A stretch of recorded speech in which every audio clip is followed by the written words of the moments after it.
tarde, bom dia, pessoal. Dependendo da área, região e hora que você está assistindo esse vídeo, a gente está aqui hoje para começar a nossa primeira edição do Inside Talks. É um bate-papo entre os especialistas aqui da Bitensec, onde a gente vai falar de cibersegurança e proteção de dados, de assuntos relevantes dessas duas áreas que a gente trabalha. Se vocês tiverem qualquer assunto ou dúvida ou sugestões, vocês, por favor, assinem o nosso canal. Aqui embaixo escreve, fala, comenta sobre o assunto que gostaria de falar. A gente vai ter todo o prazer de poder comentar. Hoje, nosso bate-papo de hoje, a gente vai começar com o Flávio, que tem pesquisado o impacto das ações de empresas listadas na Bolsa causado por incidentes de cibersegurança e proteção de dados.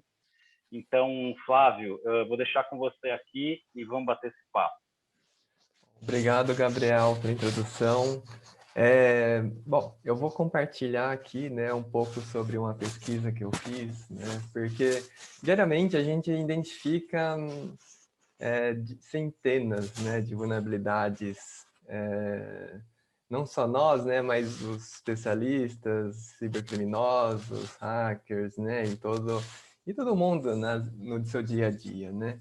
Então, se a gente for analisar hoje, né, cada tecnologia, seja uma aplicação web, uma aplicação mobile, um IoT, né, possui diversas vulnerabilidades que podem ser exploradas e que pode gerar um impacto, né, seja um impacto financeiro, seja um impacto no próprio negócio da organização, né, e nós, né, como especialistas, sempre tivemos um grande desafio de mostrar para a organização qual que é o impacto de um incidente no negócio da organização de fato, né?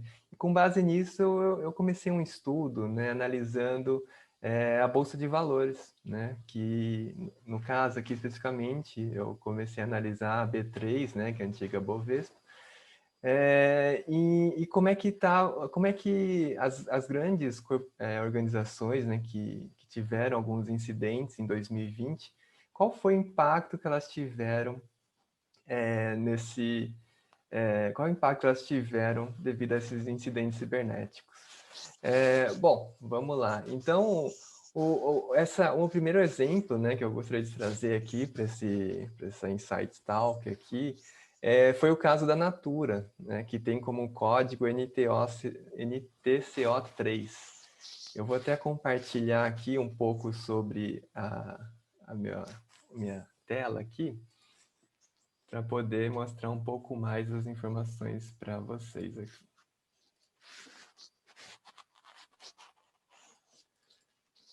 Bom, esse daqui é uma ferramenta, né, que nós utilizamos para fazer análise, né?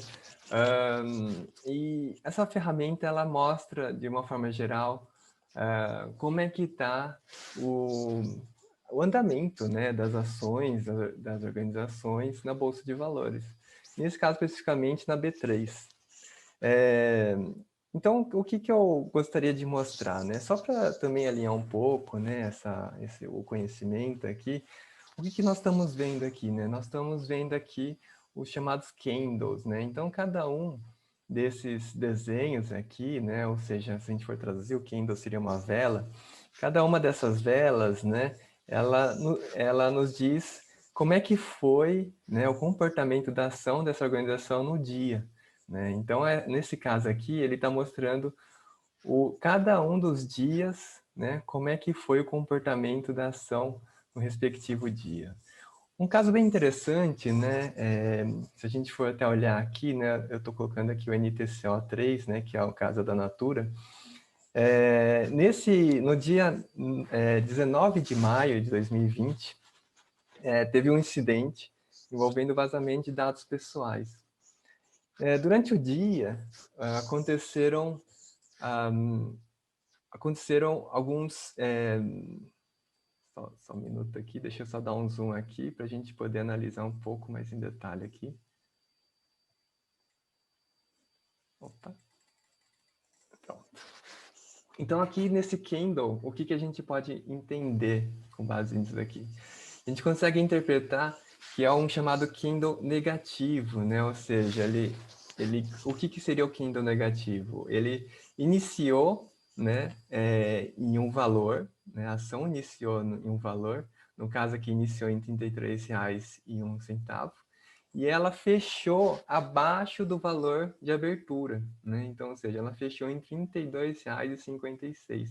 O máximo alcançado nesse dia foi R$ 34,27, né? Então, o que é interessante a gente analisar aqui, né? Que esse incidente aconteceu no dia 19 de maio de 2020, né? Envolvendo a Natura. Teve um impacto direto ali na compra e na venda das ações da organização, né? Porque essas informações, né, chegam para os investidores e muitas vezes chega como uma informação que pode contribuir para tomar a decisão de muitos investidores, né? De repente, se eles vão, né, vender, né, ou fazer a compra da ação dessa empresa. Então, nesse caso, né, o que é bem interessante a gente analisar foi que a empresa, no dia 19 de maio, né, ela fechou com um candle negativo, ou seja, ela fechou, né, o dia negativo, né? Então, o fechamento aqui foi a 32,56, né? Foi abaixo do valor de abertura. E o que foi interessante também que aconteceu, né, na Natura, né, no ano passado? No dia próximo aqui, né, deixa eu tirar um pouco do zoom aqui da ferramenta, no dia 9 de junho, aqui um pouco mais para cima, eles tiveram outro incidente, né, que envolveu a Avon. Esse incidente, o que foi que aconteceu exatamente, né? Foi um incidente que interrompeu parcialmente as operações da Avon a nível global. E nesse dia mesmo, né, no dia 9 de junho, a própria Nasdaq, né, escreveu um artigo falando um pouco sobre o impacto que teve esse incidente, foi um incidente cibernético, né, mostrando que as ações, né, apesar de, né, só retomando aqui um pouco o conceito, apesar de ter sido um candle positivo, né, ou seja, um candle verde, onde as ações, o valor de fechamento, né, foi acima do valor de abertura, o que nós podemos ver é que teve uma grande venda, né, uma venda considerável aqui das ações, ou seja, as ações estavam em 40 e 46, né, centavos, R$ 40,46, e ela caiu para 39,88. Porém, no decorrer do dia, acabou fechando como um candle positivo, né? Ou seja, ela fechou acima do valor de abertura.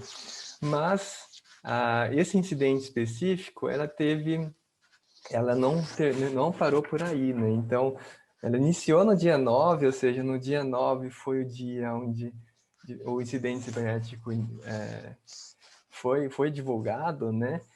No dia 12, a própria Natura, né, através do seu portal de investidores, fez um comunicado, né, de forma pública, porque eles têm uma obrigação, né, com base no regulamento da CVM, no regulamento 358 da CVM, e eles têm que comunicar, né, qualquer tipo de incidente que possa, né, prejudicar ali qualquer ação relacionada aos investidores, né? Então, o que é interessante aqui no caso? No dia 12, né, eles divulgaram, né, dentro do prazo definido pela CVM, no dia 12 eles divulgaram, né, que aconteceu um incidente, que as operações da Avon foram interrompidas a nível global, parcialmente, né, foram interrompidas a nível global, mas no dia 26 eles voltaram a ter um novo comunicado, né? Então, no dia 26 aqui, se a gente for analisar novamente, né, a Natura, né, se pronunciou dizendo que o incidente ainda está em análise, né? Só que o que é interessante nós entendermos um pouco mais a fundo aqui. Vou dar um zoom aqui nessa informação aqui. O que é interessante a gente entender foi que no dia 26, né, que foi o dia do segundo comunicado, né, segundo comunicado público aí da Natura, relacionado ao incidente que aconteceu no dia 9 de junho, o comunicado foi ele ficou um pouco impreciso no sentido que os investidores não se sentiram confortáveis com as informações que foram comunicadas, né? Ou seja, os investidores no dia, né, viram, né, o comunicado que a própria Natura fez, mas na hora de entender, ou seja, qual que foi o impacto, né, de fato que aconteceu, né, o que aconteceu, qual que era o prazo para o retorno das operações, né? Então não ficou muito claro para os investidores o que de fato aconteceu, né? Até quando que esse impacto, né, que aconteceu no dia 9, até quando isso ia ser normalizado, né? Então isso prejudicou, né, impactou diretamente nas vendas das ações desse dia, né? Então fechou como um candle negativo, ou seja, o valor de abertura, né, o valor de fechamento ficou abaixo do valor de abertura.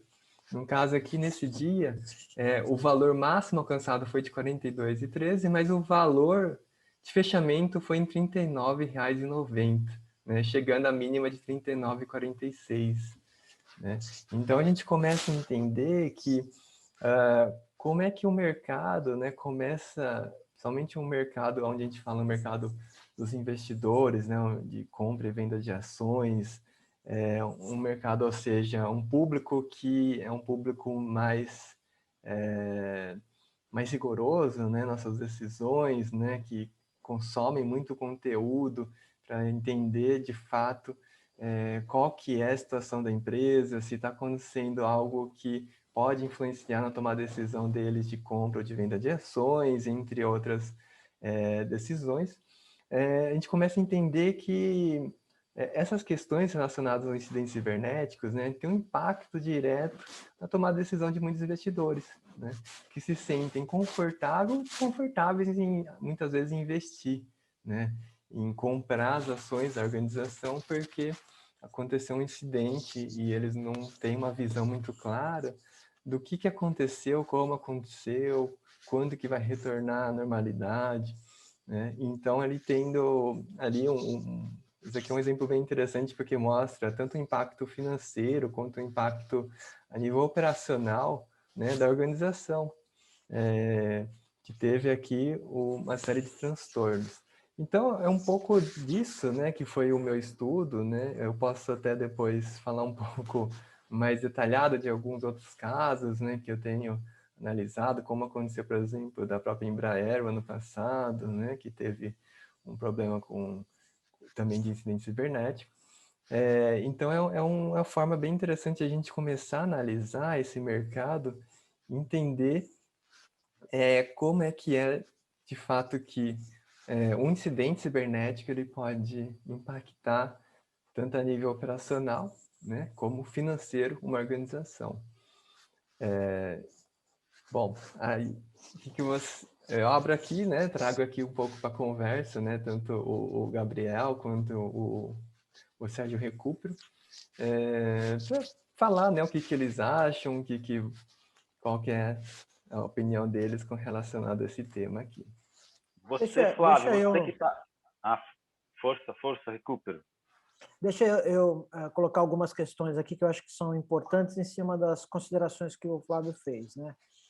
Nós estamos vendo aí nesse contexto o impacto, né, da ausência de governança e a ausência, né, de uma postura mais efetiva, né, e mais eficaz sob o ponto de vista de governança de segurança de dados, sejam eles dados pessoais hoje, né, regidos pela LGPD ou, no caso da Europa, regidos pela GDPR, e eu também coloco os aspectos dos dados corporativos, né? O vazamento de dado pessoal ele é tão importante quanto o vazamento de dado corporativo. Imaginando, por exemplo, uma empresa que tem as suas ações comercializadas na Bolsa de Valores, você saber de uma maneira prévia, né, o balanço da empresa antes que ele seja publicado oficialmente, te dá condições de avaliar se essa empresa ela está saudável ou não, e isso, obviamente, vai ter um reflexo nas ações para cima ou para baixo. E isso é um dado corporativo, né? Um dado que não pode ser vazado, não pode ser conhecido, ou seja, a confidencialidade do dado é fundamental nessa hora, a partir do momento que ele se torna público, e a partir daí, tudo bem, não tem nenhum problema dele ser conhecido. Só que até o momento da sua publicação ele é estritamente confidencial e é um dado corporativo. E também tem impactos nas ações do ponto de vista de você saber a tendência dela, se ela vai subir ou vai descer. Esse é o lado do impacto, digamos assim, na não eficácia dos mecanismos de segurança, que é sempre um desafio, né, das áreas de controle e segurança e privacidade, buscar os orçamentos para que a gente possa investir nesses processos. Mas eu vou dar um pouco uma visão agora um pouquinho diferente, né? Não só em relação ao impacto, digamos assim, da não operação desses controles, mas vamos colocar uma outra visão, que é a visão do impacto positivo quando a organização investe em privacidade, investe em segurança. Existe uma pesquisa recentemente publicada pela Cisco, agora de 2020, ou seja, bem recente, onde ela coloca alguns indicadores sobre o impacto positivo que os programas de privacidade que trazem dentro do seu bojo o entendimento do processo, o entendimento do risco que as informações estão sendo submetidas e, portanto, um plano de ação para mitigar esse risco, ou seja, o entendimento do processo é um grande diferencial que essas empresas acabam tendo quando disparam projetos de compliance, projetos de privacidade e segurança de informação. E ele traz alguns impactos muito positivos, e essa é uma pesquisa que nós vamos colocar aqui para que vocês possam ter acesso. Redução dos atrasos em venda, 67%. E entendendo que essa pesquisa também engloba empresas brasileiras, uma vez que o presidente da Cisco aqui no Brasil é brasileiro e está agora assumindo posições internacionais também. 71% menos perdas ocasionadas por violações de dados. Isso é um impacto direto na segurança dos dados dos clientes. Ganho de agilidade e inovação em 71%. Obtenção de eficiência operacional devido aos controles das informações e dos dados em 72%, ou seja, um aumento de 72%. A empresa fica mais atraente para os investidores, aquilo que o Shiga acabou de colocar em relação ao impacto negativo do investidor. Estou dizendo aqui que a governança e o investimento em ações preventivas transforma a empresa em 72% mais atrativa para os investidores, o que é uma demanda crescente em termos de governança corporativa de modo geral. 74% desenvolvimento da lealdade e a confiança dos seus clientes. Aqui tem alguns indicadores interessantes que mostram, inclusive, o retorno sobre o investimento. Algumas empresas reportam até 5 vezes o retorno no investimento feito em programas de privacidade. Não só nesses indicadores, mas em outros indicadores também que a pesquisa pode nos mostrar. Então, o que a gente quer mostrar aqui é assim, se você não fizer, tem um impacto negativo, que é um pouco daquilo que o Shiga acabou de mostrar, porém, se você fizer, também tem impactos muito positivos, do ponto de vista de você transformar a sua empresa, uma empresa que tem uma governança mais eficaz, tem um controle sobre os seus processos mais intenso, mais efetivo, e com isso traz segurança aos dados, sejam eles dados pessoais, sejam eles dados corporativos, entendendo que isso aí é um patrimônio de informações que a corporação tem e que ela precisa dar o endereçamento correto para os riscos que esses dados correm nos dias de hoje.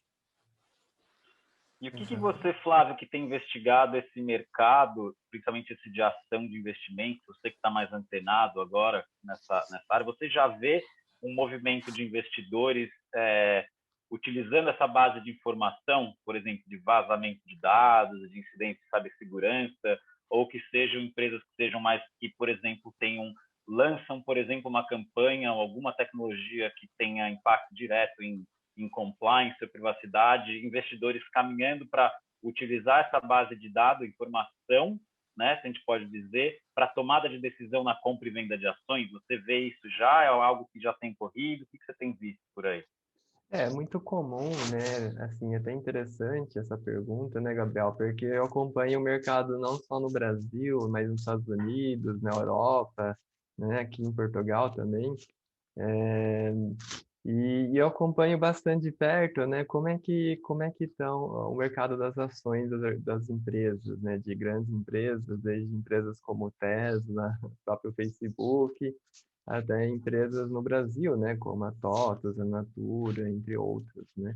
Então, assim, o que eu reparo, assim, é que sempre, né, sempre o investidor, né, o investidor que de fato, né, ele compra em grandes quantidades, ele investe ele faz um investimento considerável, né, em grandes quantidades de ações, ele toma como decisão, né, sempre todas as notícias, as informações que ele possui sobre a organização, né? Porque isso é extremamente fundamental a gente entender a fundo, né, não só a nível financeiro, ou seja, se o faturamento da organização foi positivo, né, o ano passado, se qual que é o dividendos que ela paga, né, entre outras informações que no passado se olhava somente, não somente, né, mas se olhava muito para essas informações financeiras somente, né, mas hoje o investidor, o que eu tenho a analisar e a perceber é que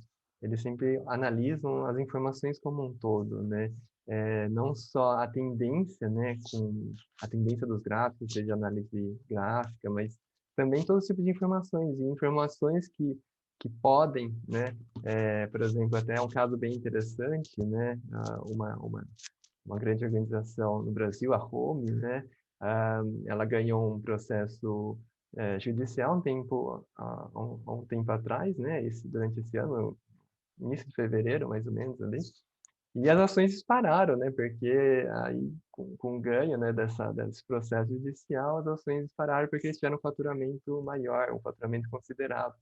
Então, a gente começa a entender que todas essas notícias, né, interferem na decisão dos investidores, né? A gente vê também questões que até, por exemplo, informações de como o próprio Bolsonaro, né, o próprio presidente, ele fala, né, sobre determinada empresa que acaba interferindo, né, até nas decisões dos investidores se compram, se vendem as ações de uma determinada organização. Mas é muito importante, e é só complementando essa parte, né, Gabriel? E eu levo, assim, para as pessoas, que imagina só, né, qual que é o grande desafio que nós temos hoje em investir numa empresa, né? A gente tem toda essa questão da economia, né? Por exemplo, no Brasil teve aumento da taxa Selic, né? Recentemente. Além dessas questões, né? Econômicas, políticas que interferem nas decisões de um investidor, imagina que mesmo assim a gente não consegue saber o futuro, né? Não tem como a gente prever, falando assim, não, vai. A gente consegue ter uma base, com base em análise gráfica, com base em algumas informações, a gente consegue ter uma ideia se existe uma tendência de alta de uma ação ou de baixa, né? Mas imagina que um cibercriminoso, né, fizesse um ataque proposital, né, um vazamento de dados a uma grande organização que tem a bolsa na B3, né, e divulgasse para todas as mídias que o vazamento aconteceu, de toda a base de clientes, envolvendo, tendo impacto direto aos investidores, né? Imagina que um investidor comprasse, né, minutos antes dessa bomba, ou seja, dessas notícias saírem na mídia, o investidor comprar essas ações e sai as notícias na mídia, né, e os investidores acabam se sentindo, absorvendo essa informação, muitos podem acabar decidindo vender as ações que eles possuem, e com base nisso, ele pode tomar uma decisão ali. Imagina que ele compre na baixa que vai ter, para depois voltar a subir, né, e ele ganhar o lucro, né? Então ele começa a tentar prever um pouco mais do futuro, né? Isso é como se fosse, né, um pouco um pouco interessante a gente começar a entender, porque esse é o grande desafio do investidor, né? Tentar prever o futuro, né? Será que é um bom momento de comprar? Será que é um bom momento para vender, né? E imagina que uma grande notícia, né, saindo nas redes, né, nas mídias, poderia interferir nessa decisão de compra e venda, né, das ações por outros investidores, e ele acabar se beneficiando, né, com uma ação vamos dizer assim, planejada de um cibercriminoso, né? Então, acho que Ah, é uma visão que é importante a gente também trazer para a pauta aqui, né? então é interessante dizer também que provavelmente o pessoal que seja da área de segurança das empresas, que tem essa informação, eles de fato podem também conseguir prever o futuro, sabendo que houve um vazamento de dados interno, provavelmente, né? Exatamente, né? Então, são questões assim, né, que podem, né, que a gente analisando, não só a Natura aqui que eu analisei, mas outras organizações, né, sempre quando informações como essa de vazamentos, incidentes cibernéticos que impactam a operação, né, sempre acabam tendo um impacto direto nas ações da organização, né, que tem as ações da B3, né. Um exemplo aqui no caso da B3, né, mas existem outros exemplos também, como foi em 2017 da Equifax, né, entre outras grandes organizações que tiveram essas ações, o impacto direto nas ações da Bolsa, né. Tem um ponto E, aqui, viu, que acho que vale a pena a gente mencionar, Gabriel, que é o seguinte: a gente está falando sempre dos investidores. Nós não podemos esquecer que, a partir da vigência da LGPD, falando especificamente da realidade brasileira, existe já o direito do titular de dados de buscar um ressarcimento, né, uma indenização, caso o seu dado pessoal tenha sido vazado.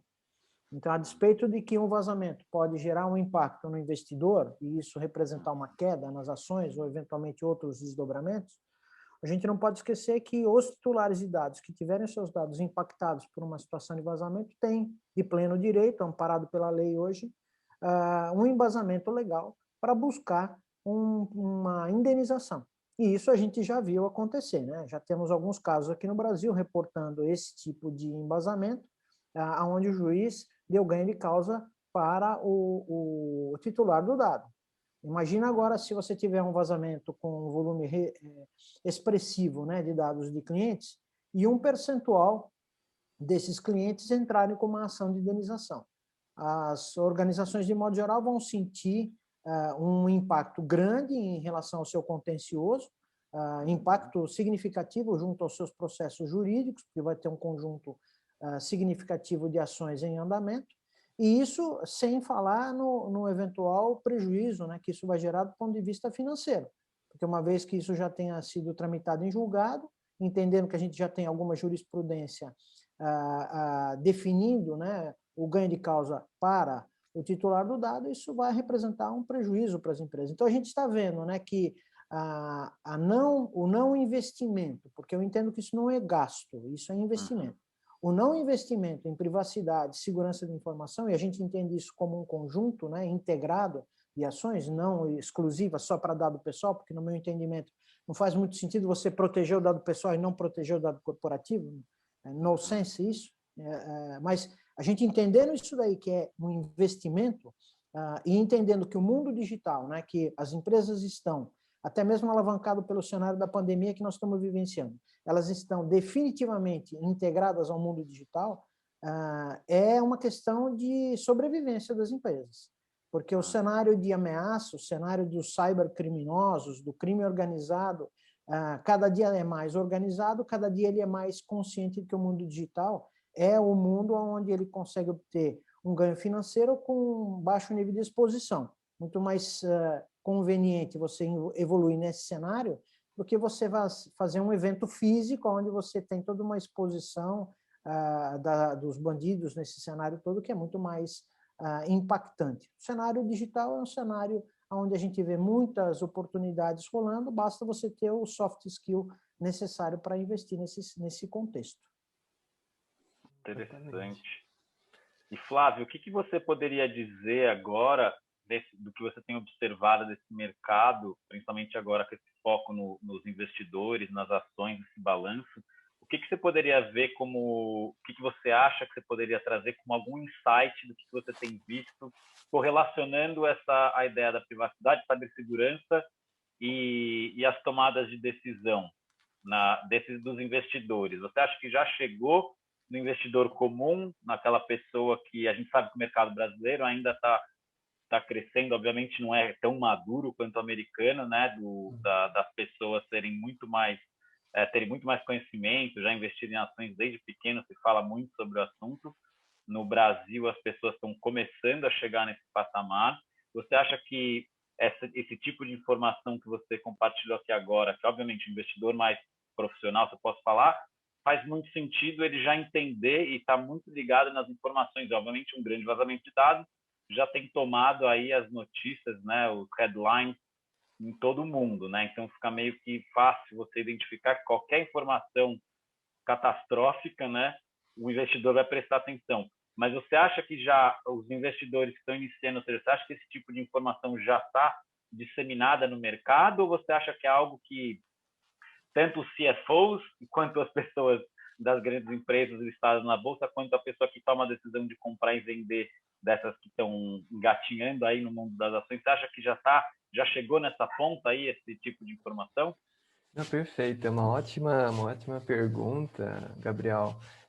Eu tenho visto, né, eu acompanho assim o mercado há um tempo e, e eu tenho visto e até analiso, né, comparo realmente isso que você mencionou, né, no mercado americano, né, ele é muito maduro, né, o mercado europeu também é diferente, o mercado brasileiro é bem variável, né? Vamos dizer assim. Mas é bem interessante porque vamos dizer assim, a maturidade do investidor no Brasil tem mudado. Eu tenho acompanhado, né? Então, inclusive essa ferramenta que eu estou utilizando, integrado com a XP Investimentos, né? Apesar dela ser uma ferramenta à parte, né? Mas ela no caso que ela está integrada com a XP Investimentos. E uma questão que o mercado, né, até a própria XP, né, tem feito é essa diferença, né? Ou seja, em trazer para a população em geral esse conhecimento, essa educação sobre investimento. Né? Então, eles próprios trazem diversos conteúdos para crianças, né? Para educação de crianças sobre o mercado de investimentos, né? Mercado de ações. E eles estão mudando essa visão, né? Estão trazendo esse conhecimento para o público em geral, né? Para aumentar, isso a gente viu, né? Existem, apesar dessa queda que teve recentemente, né? Devido a uma série de questões, né? Econômicas, políticas no Brasil, mas em janeiro, né? Saiu uma notícia que a quantidade de investidores na bolsa aumentou, né? Então, o que a gente é lógico, né, que a gente nunca vai, né, podemos falar qual que é o nível de maturidade dos investidores no geral, né? O mercado é complexo, né? A gente tem que estudar muito, entender a fundo, não adianta só falar, igual essa questão da próprio Bitcoin, né? O Bitcoin está em $60 mil, né? Então vou comprar, né? Porque vai chegar lá nos $100 mil. Como pode não chegar, né? Pode cair. Então, mas assim, o que, respondendo a sua pergunta, né, Gabriel, o que eu entendo é que essas informações, né, principalmente notícias que acabam chegando na mídia, no geral, acabam interferindo, né? No geral, o que eu entendo é que as pessoas analisam, né, minimamente colocam lá, antes de comprar uma ação, coloca lá no Google, né, sobre a empresa e vai aparecer ali, né, notícias boas e notícias ruins, né? E isso vai interferir na decisão da pessoa, né, de falar assim, não, vou investir, em vez de investir nessa, vou investir na outra empresa. Porque a verdade é que existem muitas empresas que a gente pode investir. Isso só na B3, né, um exemplo. Mas podemos investir em empresas, né, no mundo todo, né?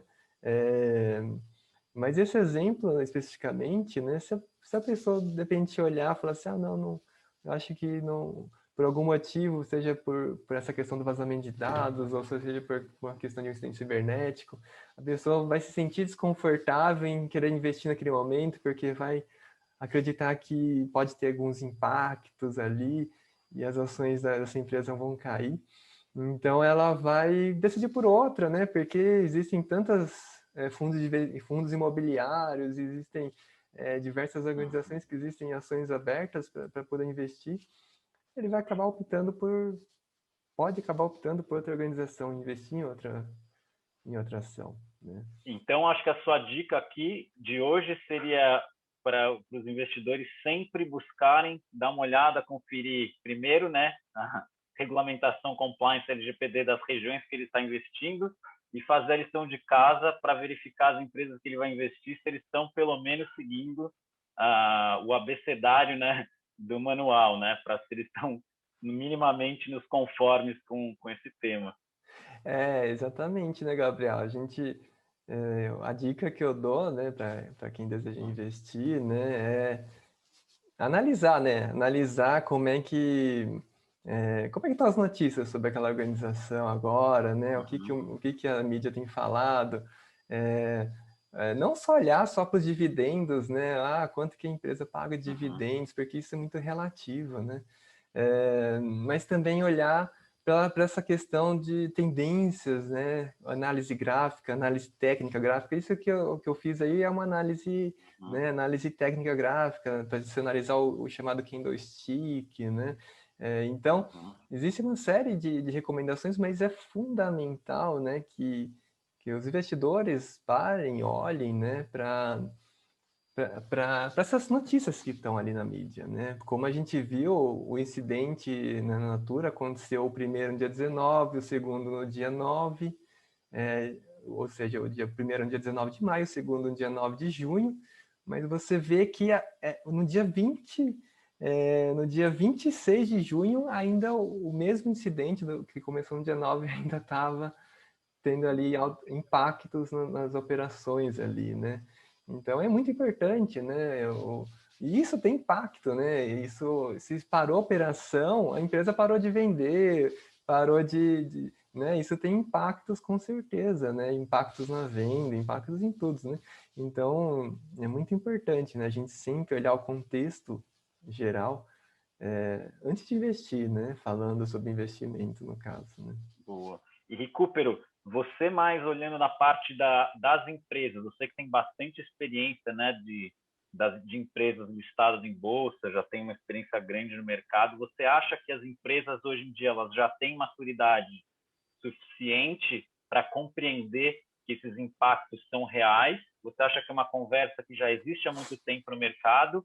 Você acha que essas empresas já entenderam que o impacto financeiro, obviamente, operacional, mas aqui o tema hoje sendo o impacto das ações listadas em bolsa, você acha que as empresas já entenderam que essa parte de cibersegurança e de proteção de dados é algo que eles têm que ter mais atenção? Você acha que as empresas já entenderam? Se você pudesse dar alguma dica aqui, se tiver algum CFO, algum CEO, alguma pessoa do mundo corporate aqui, se você pudesse dar uma dica e contar um pouco para a gente o que você acha disso.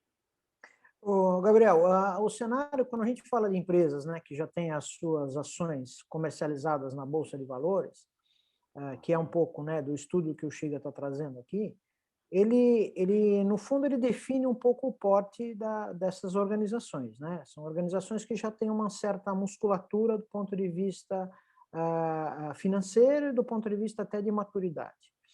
Isso, naturalmente, vai trazer para essas organizações uma série de processos de governança corporativa, os quais eles já são sujeitos, né? Uma auditoria interna seguramente já deve estar presente, uma auditoria externa, até mesmo, né, para dar credibilidade nos números que são apontados, né, como valor das ações, né, lembrando, inclusive, a raiz, né, da lei Sarbanes-Oxley, né, que o pessoal conhece bem, que é a SOX, né, que está relacionado justamente com a integridade e a confiabilidade dos dados financeiros das organizações, o que reflete, né, nos aspectos das ações dessas organizações. Então, essas empresas de grande musculatura, de uma certa forma, eles já vivenciam esta cobrança, né, do ponto de vista das suas matrizes e do ponto de vista das empresas de modo geral. Mas essas empresas, elas não podem esquecer de um pequeno detalhe. E isso, parte dos eventos de vazamento que a gente tem visto acontecer aí nas últimas semanas, nos últimos meses, está relacionado com a cadeia de fornecimento. Nenhuma empresa é uma ilha, né? Todas elas, todos nós, na verdade, né, dependemos de um ecossistema onde a LGPD definiu a figura do controlador de dados e definiu a figura do operador de dados.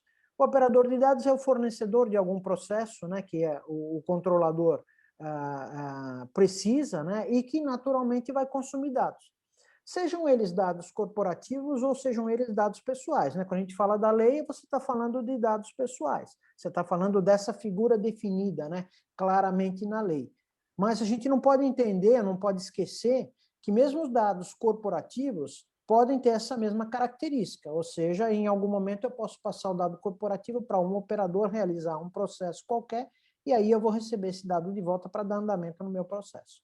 Então, essa figura, que é o operador, que é o seu fornecedor, que é o seu parceiro dentro do processo de negócio, ele não pode ser esquecido, ele não pode ser negligenciado. E não necessariamente este parceiro ele tem a mesma maturidade e o mesmo grau de cobrança em governança, de modo geral, né, privacidade ou segurança de informação, ele não necessariamente tem a mesma cobrança. Então, cabe a você fazer com que esta corrente ela se movimente de forma virtuosa, né? Você tem um papel, você grande corporação, tem um papel fundamental nesse elo. A gente sempre usa, né, no ponto de vista de segurança, aquela analogia, diz assim, olha, onde uma corrente vai quebrar? Ela vai quebrar no seu elo mais fraco. E cada parceiro de negócio que você agrega em um processo é um elo dessa corrente. Esse elo pode ser mais forte ou ele pode ser mais fraco. Via de regra, ele será mais fraco, pelo tamanho, né, da sua organização versus o tamanho da organização parceira. Você pode e deve olhar para esses fornecedores com uma ótica de risco, verificar quais deles oferecem mais risco. E, de uma certa forma, mentorar esses parceiros para que eles comecem a se estruturar do ponto de vista de privacidade e do ponto de vista de segurança, entendendo que as duas coisas andam sempre de mãos dadas. Então, essa talvez seja a dica, né? Não esquecer só da sua realidade, que é super importante, ou seja, você tem que olhar para o seu umbigo, mas não esquecer que você não vive sozinho, que os seus processos, eles são né? Eles passam em diversas organizações. Então, você tem uma inter-relação entre o seu ecossistema. E você precisa mapear esse ecossistema. E muitos dos trabalhos de gap analysis que foram veiculados ao longo da entrada da vigência da LGPD mostraram isso. Mostraram a importância, né, de você ter os contratos firmados adequadamente, onde cláusulas de responsabilização relacionadas à LGPD foram inseridas, mas entendendo que o aspecto jurídico é necessário, mas ele não é suficiente para você garantir. Muitos dos seus parceiros querem fazer, mas não sabem como e não sabem por onde começar. Então, cabe a você, grande organização, mentorar esses seus parceiros para que eles possam seguir o caminho positivo, para que eles possam endereçar e melhorar a corrente de segurança como um todo, né? Para que isso seja mais robustecido nos seus elos mais fracos. E aí, se você garante um pouco mais de segurança para os dados de modo geral. Eu acho que, inclusive, o Recupero aqui deu quase que um spoiler que eu acho que no nosso próximo Insight Talks a gente vai acabar falando, porque é um tema que realmente é muito relevante, que acho eu que a gente tem visto pouco se comentar, né? O Flávio, se você pudesse dar uma última palavra agora, do que você acha desse que você tem. Eu sei que você que o seu estudo é contínuo aí, eu acho que tenho certeza que a gente vai marcar outros papos para falar sobre o tema. Mas se você pudesse terminar dessa pesquisa que você fez, você que é o nosso, se eu posso dizer, o comandante do nosso Insight Talks hoje, o que você poderia dizer sobre a sua pesquisa? Algumas poucas palavras. Uma coisa que acho que a gente pode uma frase, né, que eu gostaria, assim, talvez de concluir essa talk, né, seria que o respeito, né, no tratamento dos dados pessoais, né, ele vai muito mais além do que está escrito na lei, né? Aqui, dentro dos clientes que nós temos na União Europeia, nós levamos a sério o que está escrito na lei, porém a gente olha sempre numa visão maior do que isso, né? A gente olha numa visão do fraudador né? Ou seja, como é que ele pode cometer uma fraude e como é que isso pode impactar em questões legais. A gente olha para a visão da cibersegurança, a gente olha para questões da tecnologia, né? Então, é muito importante, né, a gente olhar além, né, do que está escrito na lei, né? De fato, a gente tem uma visão muito crítica e tratar, né, de fato, né, com muito respeito, os dados pessoais dos titulares, né? Então, acho que isso é uma questão que eu quero trazer aqui e que cada vez mais, né, hoje, este ano aqui, 2021, a gente completa 3 anos, né, da aplicação do GDPR. Então, né, na minha visão, o mercado está cada vez mais consciente que os seus dados, né, têm que ser tratados, os seus dados pessoais têm que ser tratados de forma segura, né, e com respeito, né, acima de tudo. Legal. E, Recupero, você se pudesse dar umas palavras, últimas palavras desse tema que o Flávio trouxe aqui para a gente hoje, o que você poderia dizer? O que a gente poderia estar resumindo, né, rapidamente, Gabriel, é assim: a informação, ela é a arma do negócio, ela é, digamos, é o combustível que faz as organizações se movimentarem, seja do ponto de vista de entendimento das necessidades dos seus clientes, seja do ponto de vista das características funcionais dos seus processos, das características técnicas dos seus produtos. Tudo isso está materializado em informações, ou seja, a informação é um patrimônio das organizações, além de ser um patrimônio, quando falamos de dados pessoais, né, além de ser um patrimônio da pessoa, né, do indivíduo, e entendendo que a nossa vida enquanto pessoa, hoje, cada dia, ela é mais digital, né? Então, todos nós temos uma vida digital aí, que está nas mídias sociais, nas redes sociais, e que a gente precisa preservar e garantir a segurança dessas informações também. Então, se esse é o dado mais importante, né, e que é o combustível para as organizações caminharem de uma maneira consistente e segura, esses dados precisam realmente ser bem tratados, precisam ser avaliados, precisam ser protegidos. A discussão sempre que eu procurei colocar ao longo da minha carreira foi que segurança não é controle, segurança é proteção. Então, você precisa proteger a sua organização, você precisa proteger as informações que essa organização consome e produz. Então, proteção é a palavra de ordem. E para você proteger, você precisa estar consciente do risco. E isso é uma das coisas que muitos executivos, de modo geral, desconhecem: o risco digital. Não é raro a gente encontrar, né, quando você faz uma pesquisa rápida na internet, de modo geral, não é raro você encontrar dados de executivos, dados de corporações expostos por aí, né, seja na dark web ou qualquer outro mecanismo de monetização desse dado. Não é difícil a gente encontrar. Então, o que a gente precisa fazer? Precisa primeiro ministrar educação. Educação é a palavra de ordem que faz a consciência do executivo e da corporação como um todo se modificar. Consciência em relação ao nível de risco que hoje a gente corre. Não só as oportunidades, né? Porque a tecnologia está aí trazendo muitas oportunidades e ela está se expandindo absurdamente ao longo da nossa vida. Mas ela também traz riscos. O que a gente tem que fazer? Aproveitar das oportunidades, né? Aproveitar e colocar valor, colocar serviços, colocar produtos, né, aproveitando dessa tecnologia, mas ao mesmo tempo não negligenciando os riscos. Por quê? O risco ele pode, num determinado momento, se transformar num incidente. E aí, aquilo que o Shiga mostrou hoje sobre o impacto que um incidente pode gerar. E a gente mostrou apenas alguns, hein? Não falamos de todos.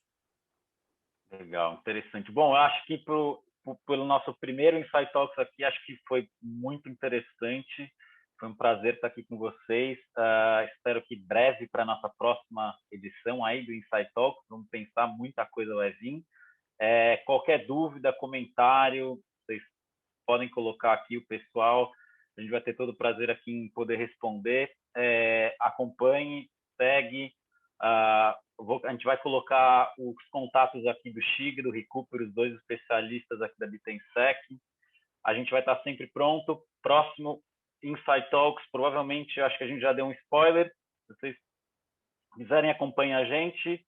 Até breve, até mais. Tchau, Flávio, foi um prazer. Recupero, como sempre, grande professor. Até mais. Tchau, tchau.